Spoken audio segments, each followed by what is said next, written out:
We're now learning Mishna Masechet Zevachim Perek Yud Daled Mishna Vav. In Mishnah Hey we learned that when Bnei Yisrael entered Eretz Yisrael and came to Gilgal, basically the time period of Sefer Yoshua, they were allowed to offer korbanot on bamot, on private mizbechot. That could be in their backyard, could be in their towns, but they did not have to come to one central place. Now we come to the next Mishnah, and we get to the next stage in Jewish history. Ba'u l'Shilo. Now the Mishkan moves to a place called Shiloh, and when the Mishkan gets there, ne'esru habamot. Bamot, these temporary korbanot, become forbidden. So looking again on our map, we see Shiloh is a little bit north and west of Gilgal.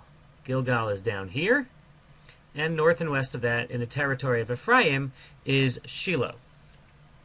We may be familiar with Shiloh from the beginning of Sefer Shmuel. That is where Shmuel's father, Elkanah, would go up to every year. That's where Tfilat Chana takes place. And here's Shiloh, pretty much in the middle of the country, directly north from Yerushalayim. Now, what are we told about the Mishkan in this location? Lo haya sham tikra. The Mishkan did not have a roof. Well, we know the Mishkan never really had a roof. Ella bayit shel avanim milmatan, v'yiriot milmalan. It had, however, a stone structure. Whereas the Mishkan that was built in the Midbar by Bnei Yisrael, by Moshe, and that was carried in by Yehoshua and Bnei Yisrael, had collapsible walls, now we have a Mishkan that is made from more permanent walls. And it makes sense when we realize that this Mishkan in Shiloh stood for 369 years. That's a very long time. If it is now the year 2011, when this video is being made, so almost 370 years ago, is the year 1640. That's around the time the first Jews came to America. It's a long time ago. So it makes sense that the Mishkan had permanent walls, but Yiriot Milmala, it had curtains on top, meaning it had a temporary roof. Just like by a sukkah. We could have a sukkah made out of permanent walls, use the side of a building, perhaps, use the side of our houses for the sukkah. That's fine as long as we have schach, a temporary roof on top. This is still just a Mishkan. This is not the Beit HaMikdash yet because the ceiling, the roof, is still temporary. Vehi haita menucha, the Mishnah says. This was what we call menucha. What's that talking about? So let's go back to Devarim Perek Yud Bet. Devarim Perek Yud Bet talks about Bnei Yisrael entering the land, and down on Pasuk Tet, it says, Ki lovatem ad ata el haminucha v'el hanachala. Hashem, or Moshe, talking to Bnei Yisrael about what they will do when they enter the land, says, you have not yet come, lovatem ad ata el haminucha v'el hanachala. Literally, to the resting place and to the inheritance.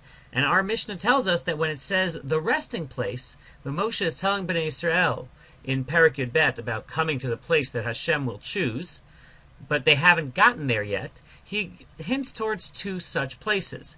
And one of them is the Menucha. The Menucha is the resting place, which our Mishnah says refers to Mishkan Shiloh. The Nachala, we'll see in a few Mishnayot, refers to the Beit HaMikdash itself. As we had in the last Mishnah, we'll now see some of the halachot of different korbanot when the Mishkan was in Shiloh. So we're told, Kodshei Kodashim Ne'echalim Lifnim Min HaKilaim, that the holier korbanot were eaten inside the curtains, and that means within the curtains that form the courtyard of the Mishkan. And we saw, going back, this is the Mishkan, or a model of the Mishkan in the Midbar, but you see that it's surrounded by curtains.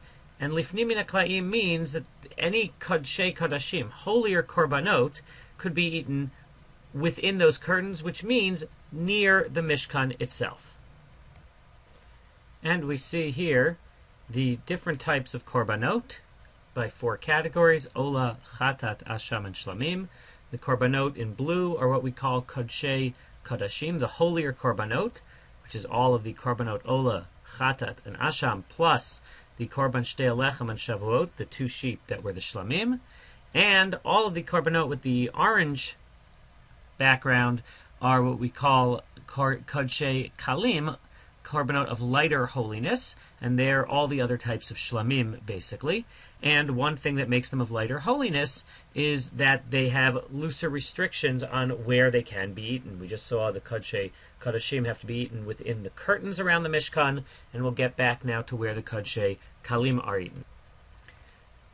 And our Mishnah concludes by saying, kodashim kalim u'maser sheni b'chol haro'eh, that the lighter korbanot that we just saw, all those korbanot shlamim, and maaser sheni, which is 1/10 of your crops, which you, the farmer, brings ultimately to Yerushalayim and eats there. At the time of Mishkan Shiloh, you would eat that near Shiloh, and those things, kodshim kalim and maaser sheni, can be eaten bechol haro'eh. Bechol haro'eh means anywhere from where you could still see Mishkan Shiloh.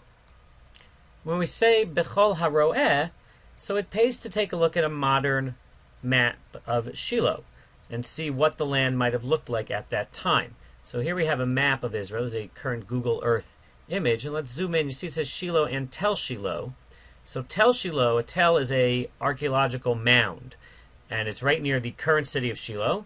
And that's where archaeologists are digging and believe you had the ancient city of Shiloh from the time of the Nevi'im. Now, if you look, you can see a bit of the topography, meaning the heights of the surrounding regions. This area up here, where the hand is waving, these are mountains. And over here on the right, these are mountains as well. And over here, it's kind of open. So you talk about Bechol HaRo'eh. Where could a person be and still see the mountains of surrounding Shiloh? So if the tel, somewhere over here, and now it'll get a little bit blurry. Not all of these satellite images are perfect yet. We're going to zoom in all the way to ground level. Even though we won't be able to get a good image, so you can see, if you're at the part where the Mishkan is, if you're up at the top of those mountains, you could probably see the Mishkan. But once you start getting a little bit too far away, if you were to go over the hill, so you probably couldn't see the Mishkan anymore. And in fact, Rabbi Yitzchak Et Shalom, a teacher in Los Angeles, has pointed out that he has been on tours where they've shown him that somewhere on the tops of these mountains, they found little markers, marking the point from which a person could still see the Mishkan, and beyond which a person could not see the Mishkan anymore. And that's what Bechol HaRo'eh is. And of course, if you went off in this direction, it might be easier to see Shiloh for a greater amount of time and distance, because you had some flat plains here before you got to additional mountains.